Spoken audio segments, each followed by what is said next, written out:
నిజామాబాద్, మెదక్, ఆదిలాబాద్ జిల్లాల పట్టభద్రుల నియోజకవర్గంలో జరుగుతున్నటువంటి ఎమ్మెల్సీ ఎన్నికల గురవై కాంగ్రెస్ అధిష్టానము డాక్టర్ బి నరేందర్ రెడ్డి గారిని అభ్యర్థిత్వాన్ని ఖరారు చేయడం జరిగింది.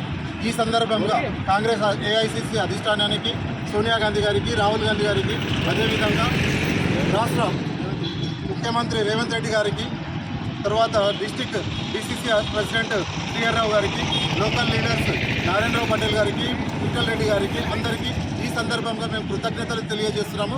రాబోయే ఎన్నికల్లో పి నరేందర్ రెడ్డి గారిని అత్యధిక మెజారిటీతో పట్టభద్రులు అందరూ కలిసి గెలిపించాలి. మొదటి ప్రాధాన్యత ఓటు ఇచ్చి గెలిపించాల్సిందిగా కోరడం జరుగుతున్నది. జై కాంగ్రెస్.